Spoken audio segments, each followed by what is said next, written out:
Great. Okay, we are live. Hello, everyone. My name is Rivka Cohen. I am the program manager at JOFA, the Jewish Orthodox Feminist Alliance. I am so honored to be here with Dr. Yofi Tirosh. She is a Tel Aviv University legal scholar, a public intellectual, an activist, and the current head of the Sapir Academic College School of Law in the Negev. Before we begin, I just want to acknowledge the situation going on right now between Israel and Gaza. I understand, Yofi, you are close to the border, and I hope that you and your community are safe and doing well. And I want to thank you so much for joining us despite the difficulties. So really thank you.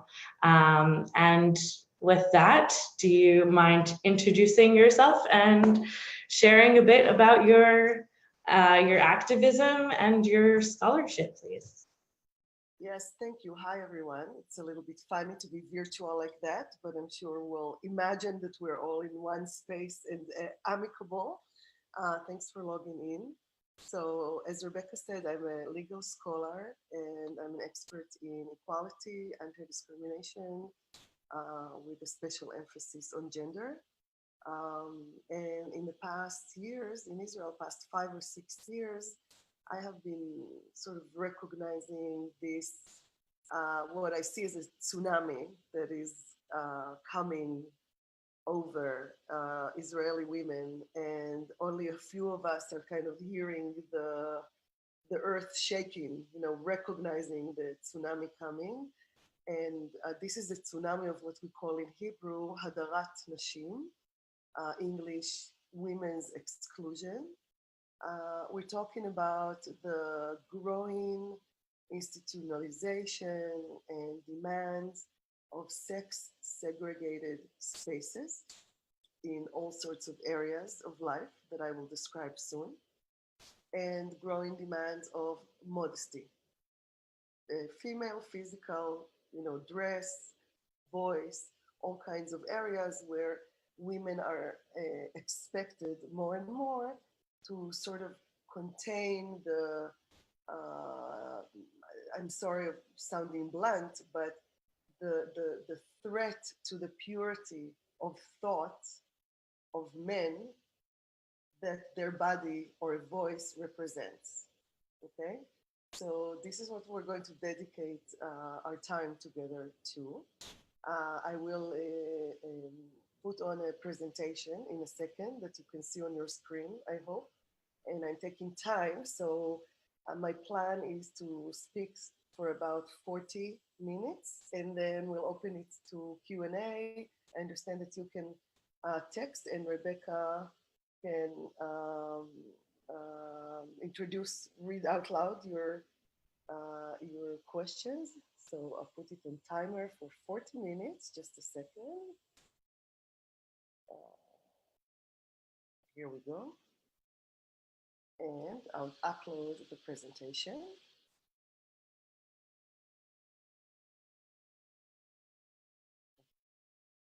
There it goes. Okay, so I hope you can see it. And what you can see here is a cartoon that the idea is mine, and the great drawing is of a friend who is a cartoonist.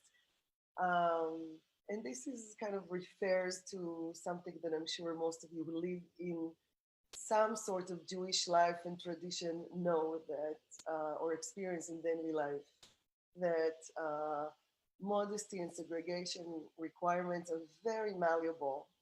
And nobody would have thought, imagined during Exodus to send women to one side and men to the other, whereas had Exodus happened these days, had the Red Sea been split open into in 2018 in Israel, there would have been a big fuss about how can the two sexes cross the Red Sea together without being separated from one another.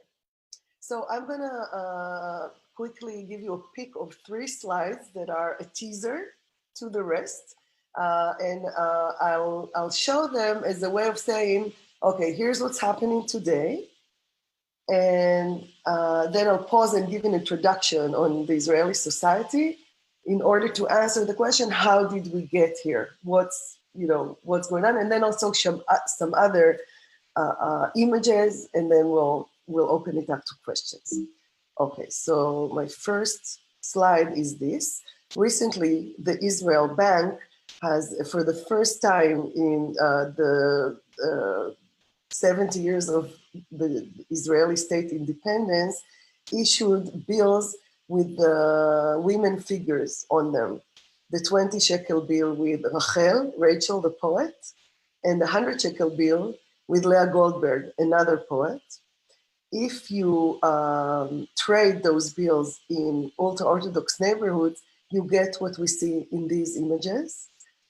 It is unbearable to have any female figure, even in such a mundane, everyday way of just showing her face. So the bills are either completely, the face are completely covered, or at least there is this kind of protesting the fact that a woman's face is on the bill. This photo from a couple of months ago is from a big drugstore, sort of the equivalent of, let's say, CVS or Duane Reade in New York. It's called Super Farm. You may have been in it, have you, if you were in Israel. And this is in a mall in Jerusalem. And as you can see, these are hair dye boxes, and they are covered with a sticker so that the women's faces are not shown.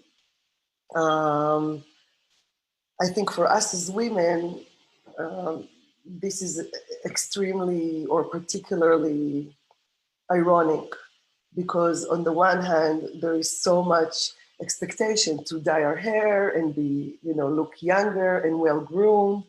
On the other hand, for the same women who need to be modest, like the women to whom these particular boxes are sold, the same dyed hair should be very carefully covered, okay, with some sort of a head cover according to your Orthodox or ultra-Orthodox group, or even completely unseen where you wear a wig on top of it.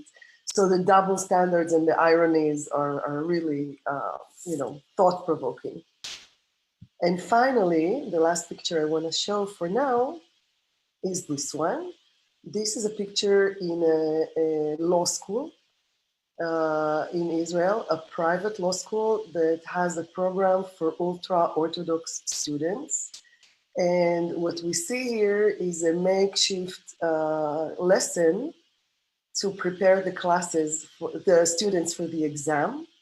Normally, those students study completely apart from one another. So women study in different days than men, or in different buildings than men. And this time they had to improvise the class to prepare the students to the exam.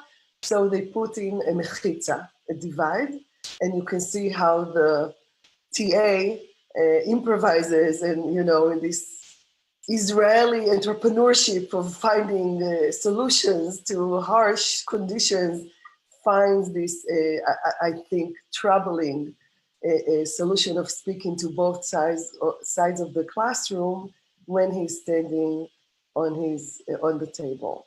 So I'm going to go back to the original photo, which is nicer, more appeasing to the eye, and speak while this one is in the background, and say a few background words on three groups that are undergoing major change in the Israeli society these days. These will be the ultra-Orthodox group, women, and Orthodox. So what we call Kippa Sruga, Zionist Orthodox or modern Orthodox in the American mapping, which is not exactly identical, but it can give you a sense. So the ultra-Orthodox in the past 10, 15, 20 years have been undergoing a major change. And this is both an internal change and an external one. Internally, they are a group that is typically very poor. They're the poorest group in Israel. They live on either welfare money or donations. Men go to the yeshiva. This is what an ideal ultra-Orthodox man does. That's what he is expected to do, sort of like with the secular, it's either what you do in the army or how much money you make. With the ultra-Orthodox, what a young woman wants is a good yeshiva guy that studies and is big in the Torah. And these men don't typically work, or at least don't work in an official way. They're not, they don't pay taxes, they don't report their work. I'm trying to fix the glare. Do you see the glare on my glasses? I'm trying to find the angle that, will fix that, but I don't seem to be able to find it. So anyway, I hope that's okay. So the men don't work. The women have on average 7 kids, and they also provide for the family. And this type of lifestyle is encountering fatigue. Ultra-Orthodox people are kind of tired from being poor. They want to make a decent living.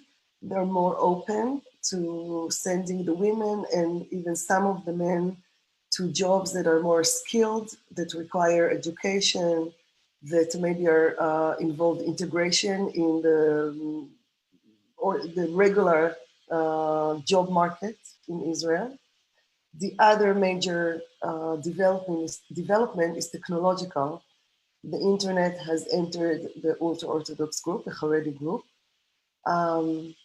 The statistics say that each ultra-Orthodox person, or not each, 1 in 2 ultra-Orthodox people have 2 cell phones. One is what is called a kosher cell phone, and that is the cell phone that you're supposed to have. It's one of those old, Nokia machines that can only, it doesn't even have text.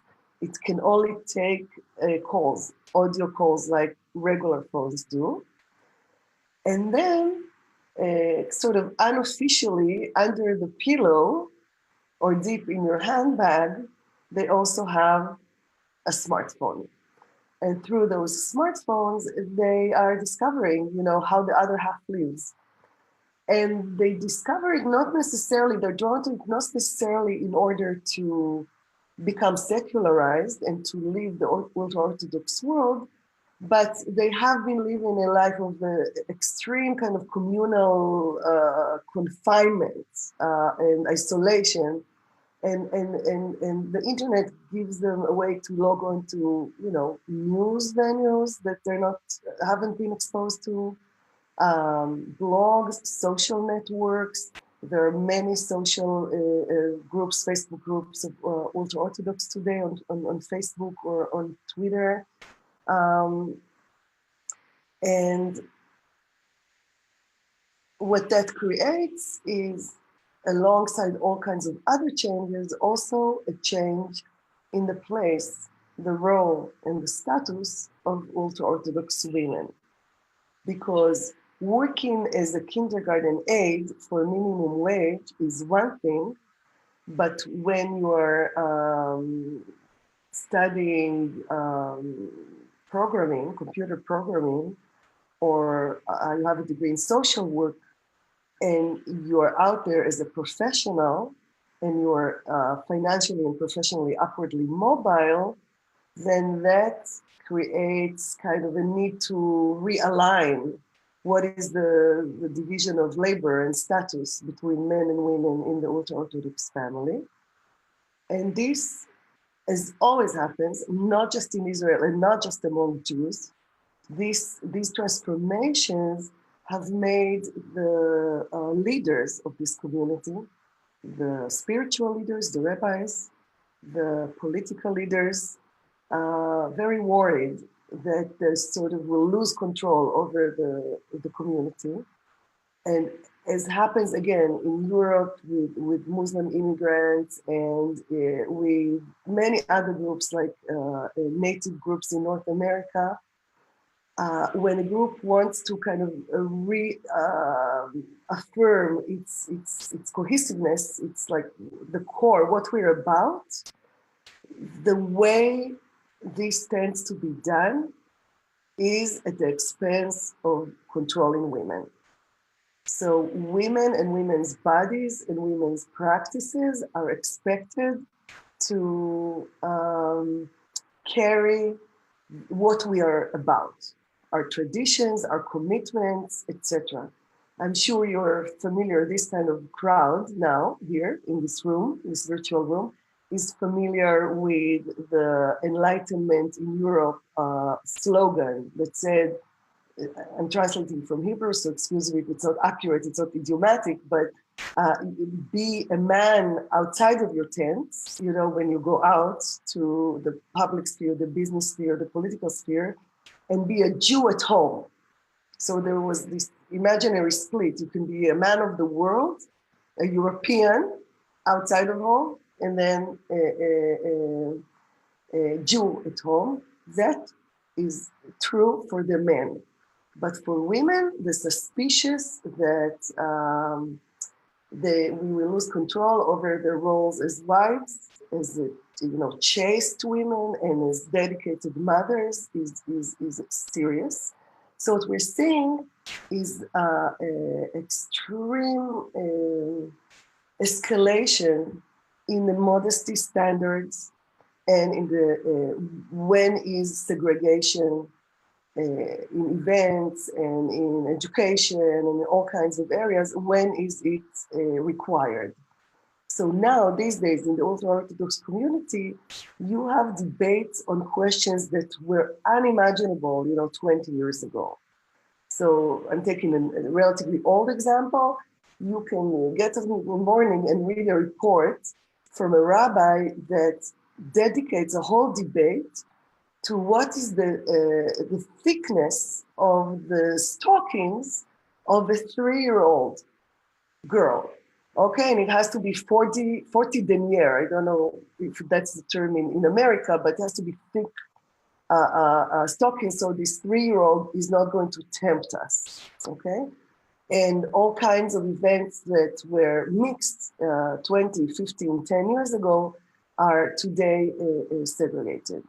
Now, I mentioned the internal urges to change from inside the community, but no less of a drama that is no less important is the government's important efforts to encourage ultra-Orthodox to integrate in society. One area where there's a big drama and it's very hot these days, or have been hot for the past 2 years or so, is with draft to the military. The idea that the ultra-Orthodox should take an equal burden, and that the whole division of labor, who is risking life and limb, should divide more equally, is very strong. So the government is trying to draw them through both carrots and sticks into the military. And then there's also the economic aspect. They are, the ultra-Orthodox men have the lowest participation rates in the labor market, just like Arab women.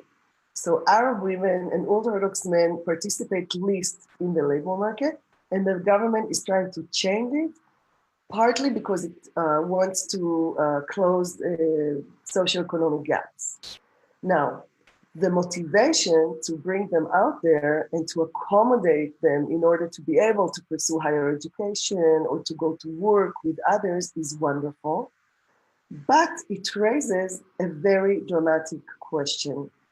If you're an ultra-Orthodox man You grew up in an environment where the only women that you can talk sort of freely with, relatively freely, are your mother, your wife, your daughter, and your sister.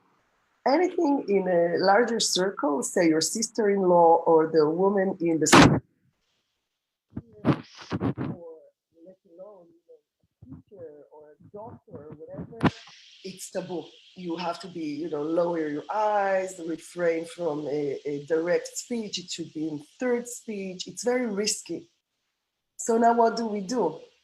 And this is where this is my segue into talking about the second group, which is Israeli women. Israeli women, as you all know, have always been out there everywhere in Israel, even before its inception.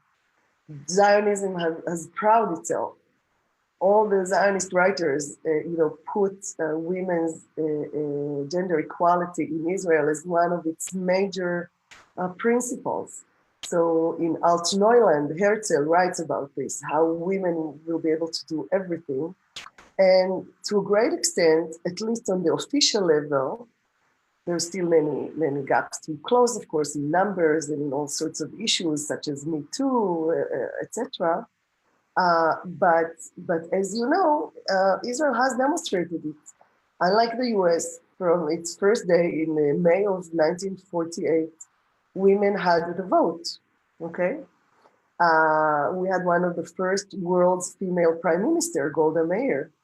We have women chief justices, women in the top financial market, women in the top academic sector, media, etc. Sort of, what we're familiar with in the US with all its complexities and incompletenesses, but still. And so how do we now regulate a workspace that an ultra-Orthodox man enters the room and he should work a desk next to me? Let's say I'm in a government office and we're giving service to to the crowd, whatever, in the interior ministry, and we're giving driver's licenses. How is should he be expected to work alongside completely stranger women and to cater to female audience? Okay. The answers that the government have been giving in the past 6-10 years have been very unfortunate in my mind. Basically, what the government is saying is, for the important goal of integrating ultra-Orthodox men, women should be considerate enough as to moving aside and giving up on all the achievements that they had during the 70 years of this country's existence as an independent country. What do I mean by that? Let me illustrate through one area where Israeli women are not still officially equal, which is the area of the military service. And I have to kind of bracket here and say that when I talk about the military, especially with my feminist commitment, there's always this ambivalence, because egalitarian military is not my ideal for women, okay? My ideal for a feminist world is the world where the military is not central in society, and where women, exercise their autonomy and a meaningful life through other roles, but military roles. But still, the military, as you know, is a major point of biography for young Israeli people. The draft is almost mandatory. It's not mandatory for ultra-Orthodox. It's not mandatory for religious women. It's not mandatory for married women. But for a young, secular, Jewish woman in Israel, the draft is mandatory. And then she goes to the army today. She has more roles, military roles, than she ever had open to her. But then the question becomes, hey, we have not just ultra-Orthodox men, but Orthodox men that are serving next to you. And all of a sudden we need to figure out, what do we do when a male soldier and a female soldier lie together in the trenches? What do we do about modesty? What do we do when men and women guard the whole night in some isolated post, just one man and one woman? This is challenging also for secular people, right? It's not just a question of religion. But today the military has become a battle zone that symbolizes how Israel is going to imagine this new integration between religious men and general Israeli women. As I'll show in a minute through the slides, there are battles over modesty and over segregation that are very, very worrying.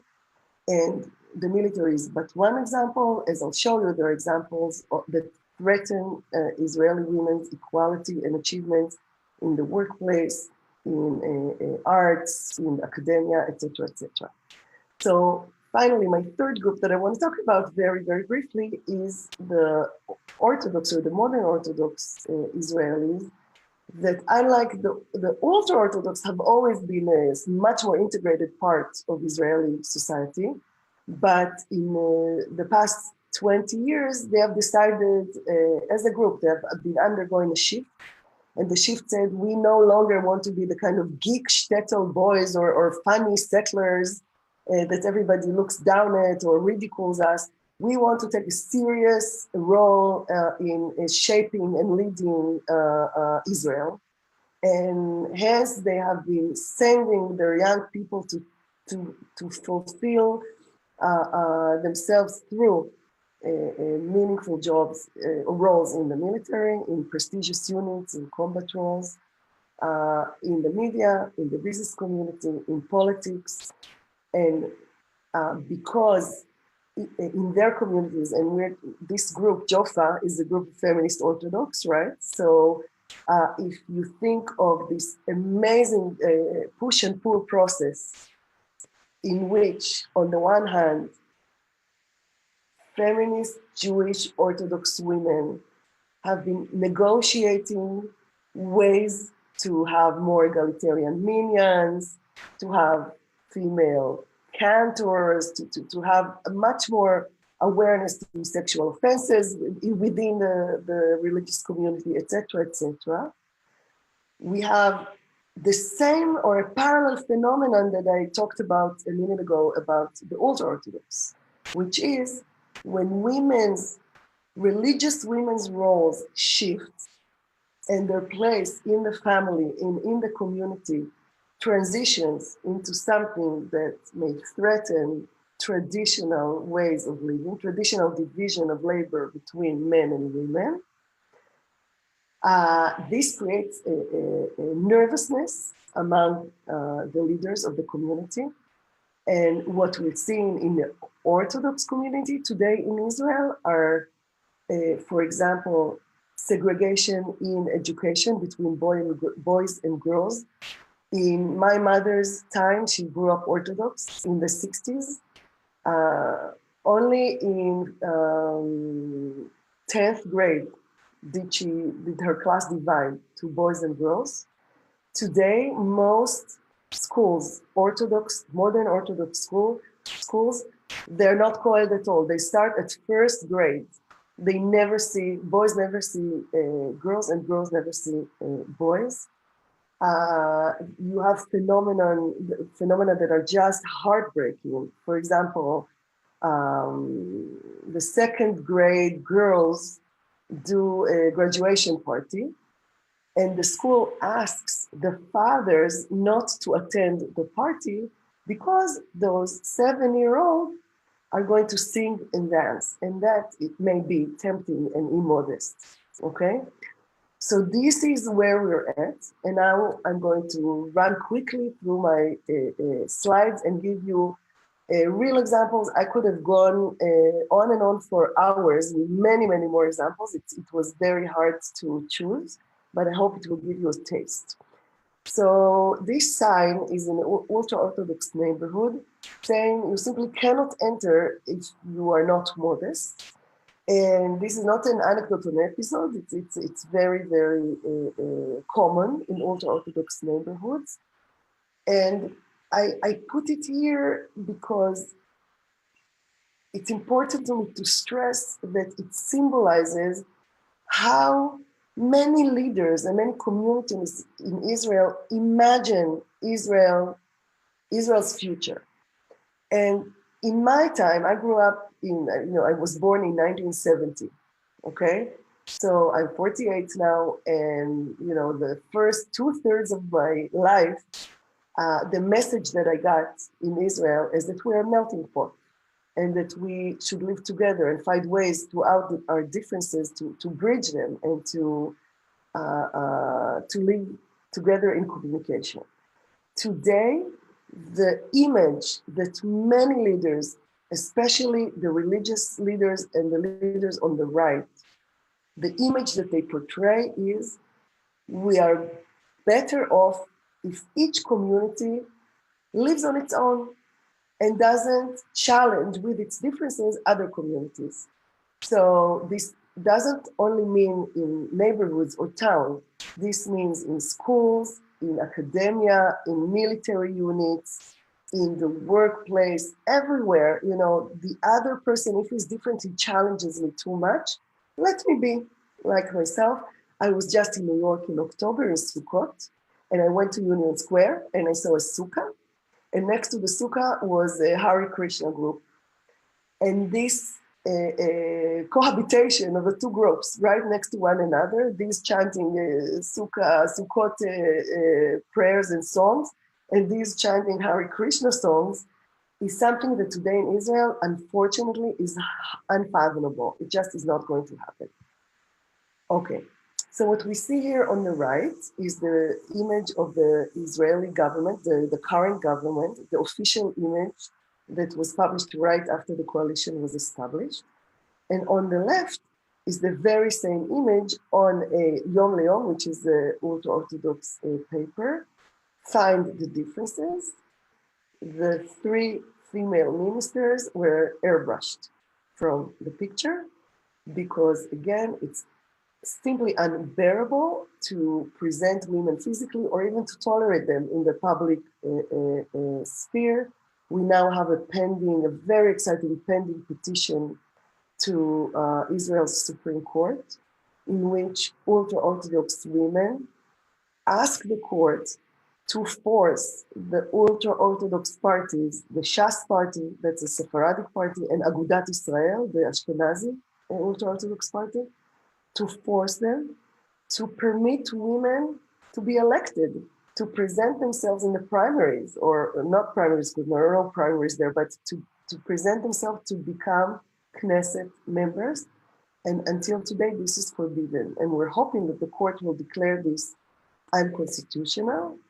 Unfortunately, there are many voices out there of experts who say, hey, maybe this is a bit too interventionist, which should recognize the cultural autonomy of the ultra-Orthodox and let them continue exclude women from the political sphere. And this, for me, is a skewed understanding of where the red line goes. For me, just like every liberal society respects minority rights and community rights, but draws a red line, for example, in polygyny or in girls cannot be married, under age, even though it's permitted by Islam or permitted by Judaism. Similarly, not letting women in 2018 participating in the political game is sort of like the parallel of the suffragist struggle, plus minus 100 years ago. This on the top right is a poster of the Smurfs, the recent movie. And on the bottom left is the same photo. And if you can look well, carefully, you can see that the Smurf that is missing from the poster is the Smurfette. And this poster was posted in Bnei Brak, ultra-Orthodox town just east of Tel Aviv. And it's very interesting in this case is that it symbolizes another point that is important for us to understand. When you look at this, most Israelis would go, oh, those ultra-Orthodox, how they're primitive and they treat the women so badly that they can't even tolerate a small fat on the poster, you know? And they would like say, you know, ugh. But in fact, what happened in this case is that it's not the ultra-Orthodox that altered the photo.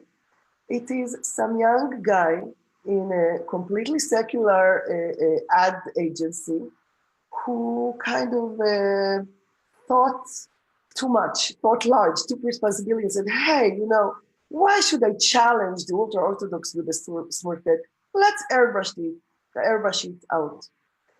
And that's one of my main observations during the time that I've been dealing with this, is that the real problem, the real issue is not so much the demands or the expectations of the ultra-Orthodox or the Orthodox. These will always be there, but it is the gatekeepers. It's the democratic society, the people that take decisions, even micro decisions like this one, what would we post on the Smurf poster. And these people are typically committed to gender equality, but they are wrong to think that in order to accommodate and in order to be considerate, it is legitimate to take women out of the picture, literally and symbolically. This is another poster for a subscription to the Han Theater in Jerusalem. And as you can see on the right, wherever there's a woman, this is from the entrance to Jerusalem. It's not even in an ultra-Orthodox neighborhood. They cover the woman's face. Here we have an online newspaper, Ynet, the biggest news venue in Israel. They have a Judaism channel. They did a story on Sukkot. And I was amazed to see that they blur the face of the woman. This is a convention in ultra-Orthodox websites and newspapers, but not in a major secular venue for everyone. And again, it's kind of an alert, a red light for me to say this is becoming the new normal. That even when secular people are the audience, this is the kind of images that we will see. A bus carrying the message, short dress shortens life. We have many versions of those messages that say to Israeli girls, you have to be modest. Here I want to say again to people who are kind of mind and think a lot about gender equality, that we have this kind of odd alliance of issues that overlap and that sometimes can be very confusing. For example, in regular secular public schools in Israel, there has been an issue in the past couple of years where girls cannot come to school with shorts, with too short shorts. And they give them all kinds of standards, you know, how short your shorts can be. And for me, as a feminist, part of me feels like, you know, well, that's great. We don't want to objectify our girls, and we don't want them to feel that, you know, their legs is what they have to show for themselves and to gain a value. But when it comes out of Puritanism, and when the message that is sent to these girls is that your self-expression and your autonomy over your body should be restrained, because you are tempting the boys and you're not respectable, then this is becoming a big issue. And of course, there are also those arguments about how if women are more modest, then they're insuring themselves against sexual harassment, which I hope everybody listening to this knows there's no relation. Even the most modest woman, you know what, even a woman wearing a niqab is a woman that, you know, just when your eyes are exposed, can be blamed for, let's say, how do you say, flipping her eyelids in a tempting way, or moving her head in a way that insinuated something. You know, dressed modesty has nothing to do with sexual harassment, and it's not the woman's responsibility. This on the left is the picture I gave Orthodox Women's Magazine. And when the story in which I was interviewed, which was a great story, and the journalist did a wonderful job, I found myself with sleeves on the right. This is how they painted it, and they didn't even ask me, which again, it's kind of the new normal. You can't expect for us not to contain your, you know, so provocative shoulders and expose them. We need to protect our crowd. I'll skip this one. This picture is of the young lawyer who brought her niece, a soldier, and didn't feel well. She tried to bring her into a military clinic, and they didn't let her in, this woman in, because they said, you're not dressed modestly enough, you can't enter a military base like this. Today in the military, they have all sorts of unofficial but well-enforced rules regarding women's modesty. For example, in some bases, women can't wear white tops because a white top may expose, under some conditions, your nipples, okay? Or can't go without a bra. Or if a woman demonstrates physical exercise, she's the gym instructor, and there are religious soldiers that get the instructions. She has to instruct them verbally and demonstrate, not through her own body, but give instructions to a soldier, to a male soldier. So this is a big issue in Israel. Another example, if you go to bed in some of the bases, even when you wear your pajamas, you need to wear tights underneath, because if there is an emergency or a drill, we don't want to take the risk that you will leave the room with what I call a potential modesty bomb. You know, the real threat is not the emergency situation, but that soldiers will be out there with their legs exposed. This image is of a politician, Rachel Azaria, who until recently ran for the Jerusalem municipality. And they have been altering her face, like many others. They do it to X Factor, reality show stars, etc., etc. Here we go back to the example I gave you from academia. In segregated academic programs, not only do you have segregated classes, but women's students' modesty is regulated. And if you come to the exam or to the classroom without socks, or let's say wearing a helmet, then this is immodest and you'll be disciplined, because an ultra-Orthodox woman cannot drive a motorcycle, for example. That's the theory.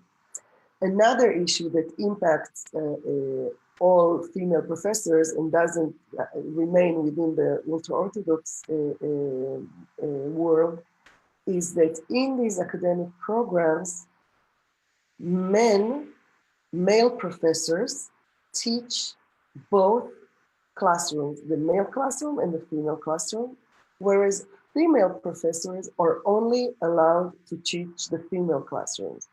Part of the accommodation, which by the way has no ground in halacha, in Jewish law, is that this assumption that when we don't want to challenge the ultra-Orthodox men with hearing a class from a female professor. Normally, I speak about it as discrimination in the workplace against the female professors, but we should also remember that this discriminates the ultra-Orthodox men because they don't hear the best professor in intellectual property if she happens to be a woman. Okay, so they don't get the best expert. My time is up, but I will take a few more minutes. Here we see a gathering in a private law school, the same private law school as before, where on the left side you see the table of the dignified guests. The one on the left is former Chief Justice Aharon Barak. And he's speaking to this sex-segregated crowd. I personally am leading a petition to the High Court of Justice that is really parallel to Brown versus the Board of Education, where I tell the court you need to declare that sex segregation in higher education is unconstitutional. And this kind of image tells you how much, not only do we have an issue of any segregation in principle is discrimination, but also the separate are not equal. Because as you can see from here, where is the event taking place? On the left side where the men are. Here we have springs, water springs in the area of Jerusalem that have been taken over by religious guys. They use them as a mikveh with rainwater, and they simply deny women the ability to use them. There has been some brave activists, women activists, trying to reappropriate access to these springs, and they have simply stopped their activism because they have been so scared, so frightened by the threats that they got, that they simply decided it's not worth it. So now this is the status quo. Here we have concerts that are in segregation between men and women. In this concert that took place in Sukkot, in a development city in the south of Israel, in a town in the south of Israel, the women paid the same price as the men for the ticket, but they could only hear the singer. Of course, no women singers, and not see the singer. This is the township of Bet Shemesh. The segregation is so extreme that even in the staircase, in the street, you have on the right side, it says Gbarim, men, and on the left side, it says Nashim, women. And here also there are legal proceedings, but nothing is really changing on the ground. We now have a very new, 1 week old female mayor, a female Orthodox mayor in Bet Shemesh. And we're really hopeful that she'll be able to unify the society and bring more tolerance and change this status quo. Here we have Leonardo Hotel in the center of Israel, you know, very near Tel Aviv. When a religious group stays at the hotel, the ways of catering to their needs is to ask the entire crowd of visitors to use sex-segregated elevators, and they ask women, tourists, people like me, business women, also not to walk around the hotel without sleeves or with shorts, and they literally give you shawls to cover yourself in the entrance to the hotel. This is a particularly big issue for me personally, and I know to many folks in the US as well. You have your Title IX and women in sports issues. In Israel today, if a basketball group is co-ed, and in the national tournament, the group is playing against a group of religious boys, the rules of the basketball tournament, the national rules say that the girls have to remain on the bench. They cannot play because the religious boys, you know, it's uncomfortable for them to come in physical contact and play basketball against the girls. So it amazes me that the solution is immediately, okay, you know, let's just simply put the girls on the side and not find other solutions. For example, if a group can't play another group because there are girls in it, let's call it a game that happened and then there is an even, how do you call it, 0-0. It happened, but it didn't really happen. Or even let's find the religious group and say, this is a loss for you. You don't want to play against us as we are, you know. Let's just say don't play, and this will be a -1 for you. I'm finishing up. This radio station, Kol Barama, is an ultra-Orthodox Sephardic radio station. For 18 months when it started, it's publicly regulated. It did not play women at all, not singing, even interviewing, anchors, nothing. And recently, in a very precedented class action led by feminist Orthodox from Kolech and from, you may know the name Hannah Kehat, and from the reform movement in Israel, led by Anat Hoffman of Women of the Wall and others. They lost, and the Israeli Supreme Court said this is sex-based discrimination. No cultural tolerance justifies not airing women's voices, and they got a hefty fine for that, and they stopped their practice. Even in the virtual world, when you log on to a Haredi news platform, you see a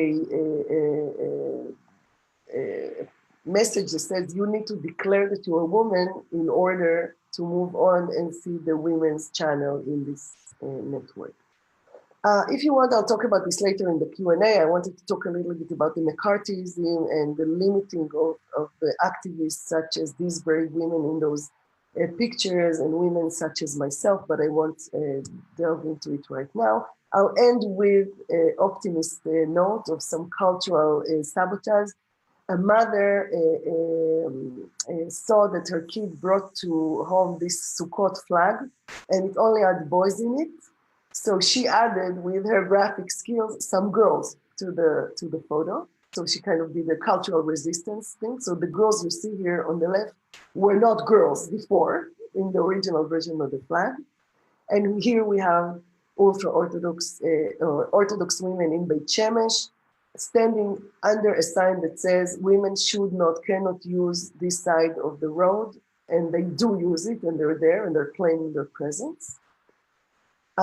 This meme amused me very much. It says, there was no other choice. We had to segregate the campuses. Otherwise, ultra-Orthodox would not agree to study in the university, and a financial catastrophe would occur, to the Israeli economy. And so this is where we'll end up if we go on like that. And finally, this is my friend, Bar-Ilan professor Ruth Halperin Kadari.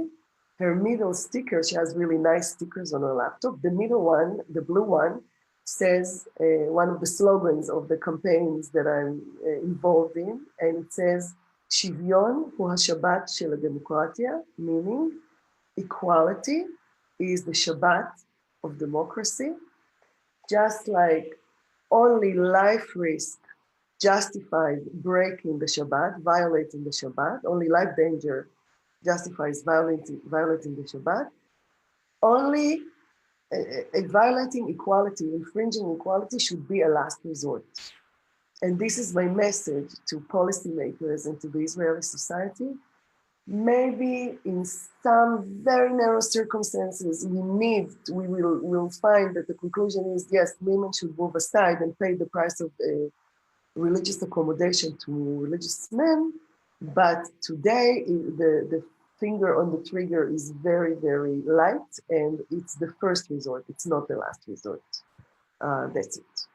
Okay, thank you for being so attentive, and now I'm very eager to hear your comments or questions. I'll stop the presentation.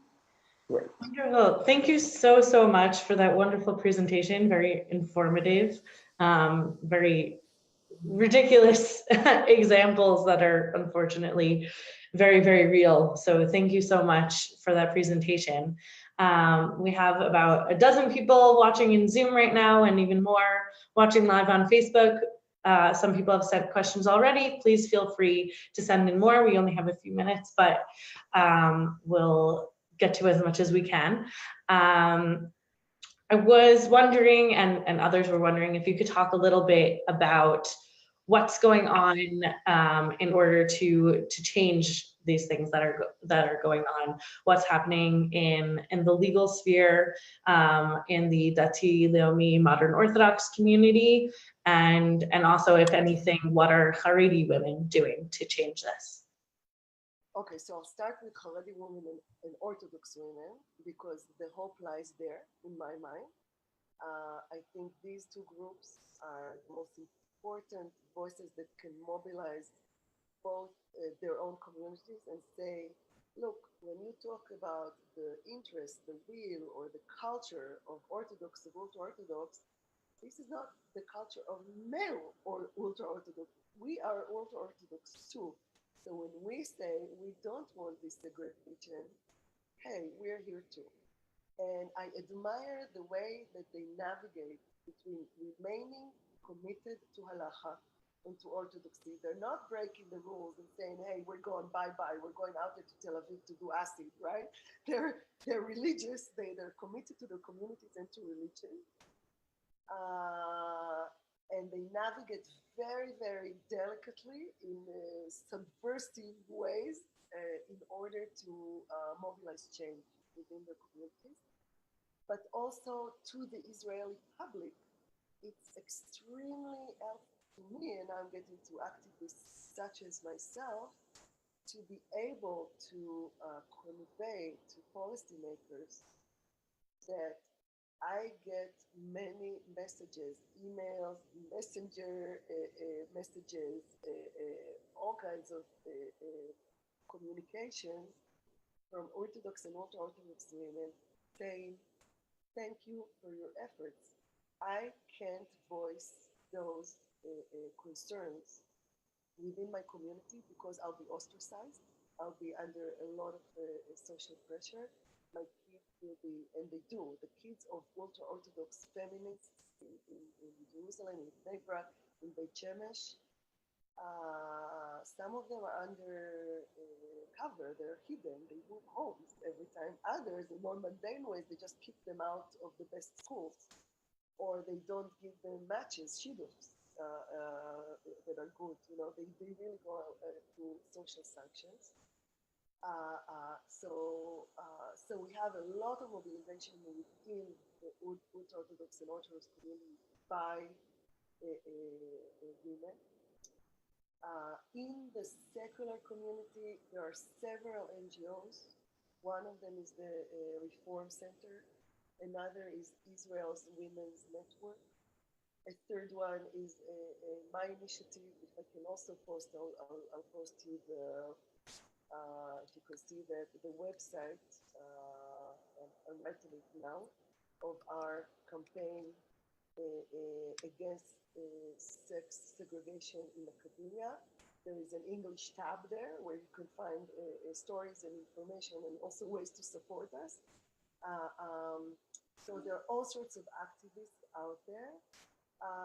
But I have to say, gleefully, that we are losing big time. That the rhetoric of the religious is a rhetoric of victimhood. People like myself are portrayed as a radical feminist, hyper legal activists, people that are cultural imperialists, that don't want to let religious people live the way they're used to.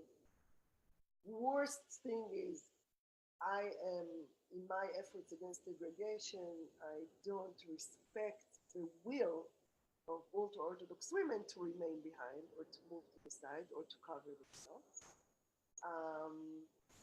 And the story that is now taking grip is that they are the victims, and people like myself are the predators, okay, against their way of life.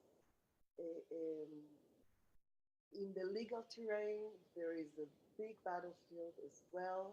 Unfortunately, what the Israel Supreme Court did in the 90s and kind of asserted equality. For example, there was a Supreme Court case called Shakdiel, where Leah Shakdiel was a woman that wanted to be elected to the municipality, to the religious council in her municipality.